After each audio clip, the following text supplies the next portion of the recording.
Hello, everybody, and welcome along to what we call the Christmas Eve edition of the Rebel Wide Ball. Well, Brexit, the deal is done. The British are out of the European Union, and both sides proclaiming that, I suppose, victory, if you like. I think the last time, normally you'd associate this with an under 10 or an under 12 challenge game, where you kind of indicate that both sides were victorious. I'm not too sure though. Certainly, as we mentioned earlier on, the unified approach of all the European countries was something that I think was rather surprising. There was no breaking rank. Ursula von der Leyen, for her part, she represented the European side of things, and she said it was a fair deal for everybody, whereas the British side of the house were a little bit more upbeat, saying that they had won back a great day for their people, a great day for their industry, that they had won back control of their waters, their money, their laws, and all of that. What does it mean for this country? Well, it will take a while, I'd imagine, to figure it out. Something that's a document that's 2,000 pages long, but certainly in the short term there will be some challenges and some difficulties. But normally what happens, people work around these, and the hope is that it won't be in too much grief for any of our citizens. I did notice though that once people realised that the British were under pressure, there was a bit of gloating, if you like, from some of the citizens of this country. And whereas that's very understandable, we are bound, I suppose, by what history has taught us. We can't do an awful lot about that, or can we? Knowledge of history is great, no wonder about that. But if it's a shackle, if it serves as shackles around the ankles, I'm not too sure of the benefits of it. All of you out there will well know getting on with one's neighbours is probably a really important recipe for success in life, and it's the same here. And I would imagine going forward that we'll have to work, or this country will have to work with Britain in terms of trade deals and all of that, or different type of trade deals. Yeah, so what else happened? Well, I'd imagine if you were a Minister for Agriculture at this stage and you were looking for car insurance, you'd have a little bit of difficulty. And after three previous ministers all losing their jobs, remember we had Michael Creed and Barry Cowan and Dara Cleary. Well, the latest incumbent, the Donegal man, Charlie McConnell, unfortunately for him, he was diagnosed with COVID. But please God, he'll be okay. But what is it about Ministers of Agriculture in this country over the past while? Well, it's Christmas Eve, and you all have your own particular memories of what it's about. If we take one aspect of it, it was the midnight mass, and I suppose that has even changed. There's probably very few churches, but there was a time when there was only maybe one mass in the parish, and it was the midnight mass, and it was a rare thing because back in the day there was only masses on Sunday, but this was a special event.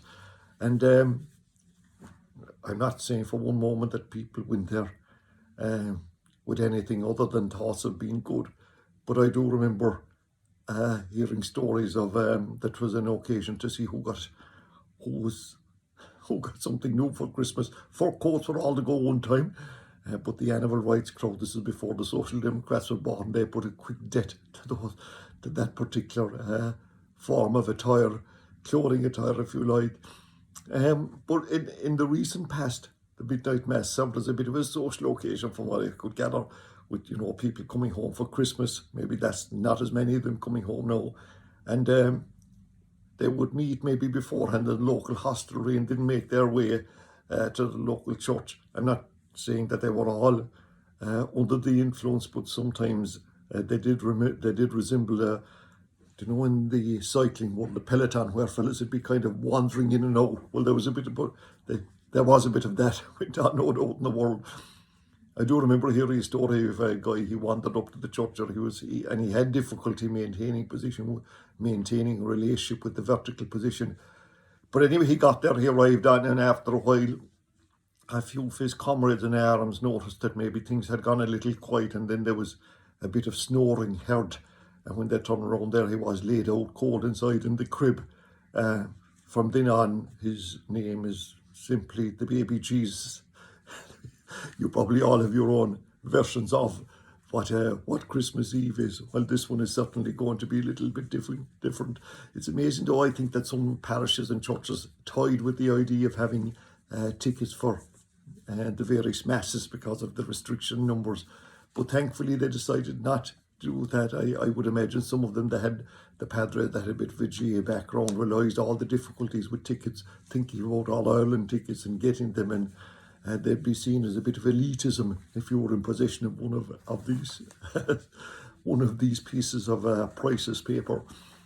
Well, the GA season, is it all over? Well, we're not too sure. I could have talked to you a little bit about the Dublin winning the sixth in a row, and I know many people are seriously concerned about their domination of Gaelic football. However, I had a call earlier on from a guy from over the ditch down in Kerry, and he reckoned that what should be a lot more concern for Cork people was the first recording of an 8 in a row. And I don't know whether you'd be aware of this or not. Do you follow the fortunes of minor football? Well, when Kerry beat Clare on Tuesday night, it was their 8th Munster Championship victory in a row. And if you look back at some of those matches, they were really, really close. And I was trying to make that point. His argument was, how come that Kerry have won every single one of them? And he thinks that Cork people should be a lot more concerned about that particular domination than we should be about the Dubs. Has he got a point? Well, I'm not too sure. Thankfully, we have good news in terms of the season that has just passed. And last night, the Cork under-20 hurlers won the first piece of silverware for the county in any code or any grade in matches that were played this year. And it was a really outstanding victory because in the past, and this team that won last night, they've been, I think they've been reasonably successful since they won an All-Ireland at under-17 level. But when the chips are down last night, they came through and they got the desired result. And I think that when you look at the game last night, and when you look at their semi-final victory over Limerick, the impact of the bench was incredible. And you do know in the Limerick game that the guys they brought on ended up with getting 1 goal and 12, and quite a few of them started last night and were replaced and brought on by people who were taken off in the Limerick game. And that just shows you just the strength of the panel. There was, very many of them stood out. I thought Owen Davis in goal was absolutely outstanding. A young goalkeeper, I think he's from the St. Catherine's Club, and he certainly had a night to remember. But it was also a night to remember for Conor O'Callaghan. Some people call him the Cork Conor O'Callaghan from Drumtariff. Well, if you want to be really into it, he's from Kilcorny, a place called North Horsemount, Kilcorny, or so I've been told. Well, whether there's a South Horsemount or not, I'm not too sure, but it's a while since a Drumtariff man captained a Cork hurling team, and it was great to see it happening, delivering a great speech as well. And he's been, he's been hanging around this level of hurling for a while, and is, a testament to the work that's done by a number of people down in that club in Drumtariff. They're a seriously dual club now. One time it was kind of all football there, and then it swung to hurling. So I think it's now very much a dual operation. All the defenders I thought did quite well. Hugh Owen Roach at full back, and Aaron Walsh-Barry from Carricktool, they made a formidable full back line. A guy, Derek Conray, a couple of years ago, this guy was being, so much pressure was put on him. I think he's maturing into a good hurler, developing at his own pace. They had a centre back there last night who's only 18 years of age from Castlemartin. That's Kieran Joyce. I thought he was superb at various stages of the game. They did okay at midfield. And the half-forward line, even though the 2 of them, maybe 3 of them were replaced, but they all did well at various stages. Owen Carey from Kilworth had a good game. And Brian Hayes, who was one of the guys who won it when he came in against Limerick, he was operated centre forward. Maybe everything didn't go his way last night, but I still think he's a big future in the game. And Colin O'Brien from Churchtown, Liscarroll, he was the man who was pointing all the sideline cuts against Limerick, and he got 3 points last night before being replaced. He's a big operator, and when you look at the Limerick hurling team, it's all about big mid now, isn't it? The day for the small guy playing the county hurling, I think, is done and dusted. And there are some of these Cork players that are going to develop into fine athletes as well. And Shane Barrett, a corner forward, man of the match in Blarney, one of these players that, has come up through the ranks in Blarney, then went to Christians. He's involved with UCC as well. There's a kind of a succession going on there. He was superb. But the players they brought on, and the goal came from, there was 3 subs involved in that. Sean Toomey from Corsi Rovers, he won it, played a lovely ball across from Brian O'Sullivan from Kenturk. and when his shot was superbly saved, it was well struck, and there was Jack Cahalan, who had come off the bit, the three doors off the bench, had made finished into the back of the net. So what it means now is that Cork go forward to the All-Ireland final, where they would play either the Leinster champions, who are either going to be Dublin or Galway. And I'm delighted with the fact that they've cut out this crap of letting two teams go forward from the province. It was done on minor football level as well, and I'm not in favour of it, as you can imagine.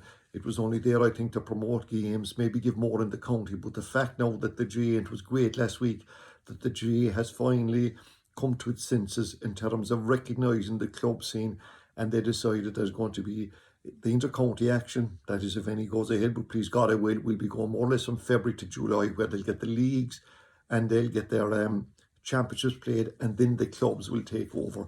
But anyway, Cork now go forward and they'll play in an All-Ireland final. They won't have to worry about Tipperary anymore. I think they have served us well. It was a great game last night, and it was a great way to finish up. On to soccer. Those of you that follow that game very closely, it was an interesting week for the Carabao Cup. This competition, would you believe it, is there for about 60 years in different incarnations. The quarterfinals were played this week, and courtesy of Manchester City's massive win over Arsenal, and poor old Arsenal, they're in serious trouble at this stage, and Manchester United's two late goals against Everton. They will meet in the semi-final of the competition. Brentford, I don't know, have we any Brentford supporters down their way? But anyway, they got over the line against Newcastle, and they will play Spurs, who eventually defeated Stoke in that. Looking forward, and obviously at this time of year, St. Stephen's Day, people have a huge interest, whether it is the horse racing, the soccer, the rugby. Now we'll be talking about that in a minute. That's a bit disappointing that one of the rugby games have gone off. But the three big games I think that are on St. Stephen's Day, dare I say, Boxing Day, you've Leicester taking on Manchester United. Leicester in second place, Manchester United in third place. And can United continue on their winning way? And this is a really, really important game for them. I mentioned Arsenal. Well, they're in 15th position, and they take on neighbours Chelsea, who are in 5th spot. That's going to be a big game, obviously, for both of them. And Manchester City, I don't know, have we a huge number of Man City supporters. They take on Newcastle United, and you have a game at 12, roughly 5 and 7 or 8. And then on Sunday, Leeds, and our Leeds fans will be disappointed with last week's performance against Manchester United, where they were heavily defeated. They can get their season back up and running again with a victory over Burnley.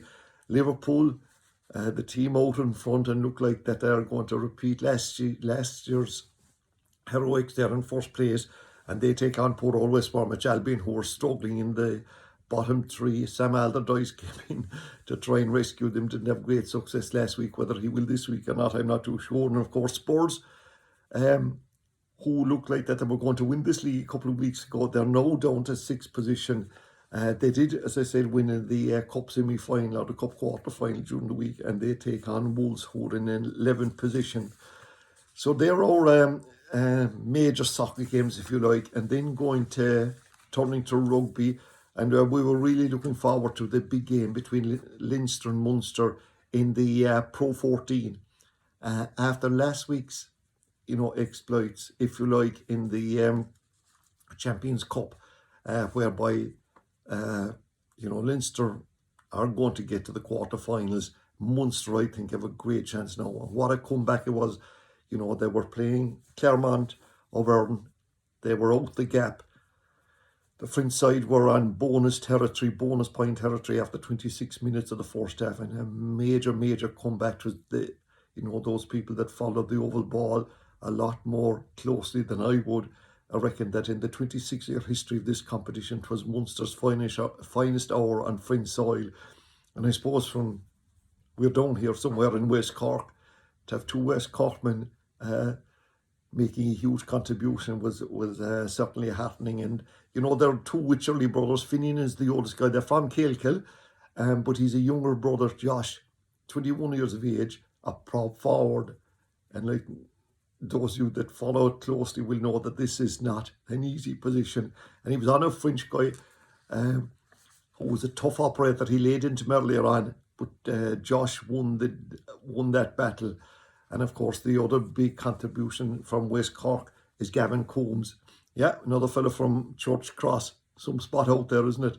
And he is a first cousin of the O'Donovan brothers. So, as I say, that game is postponed. I'm not too sure when it will be played, because usually what happens at this time of year is the Irish provinces play each other. Ulster, who are gone from European competitions, will be really interested in their game against Connacht. So that's it, my friends, on this particular day. Thank you for, tuning this way or listening to us since we started these particular ramblings. And all that remains for me now is to wish you all the very best at this particular time, and mind yourself.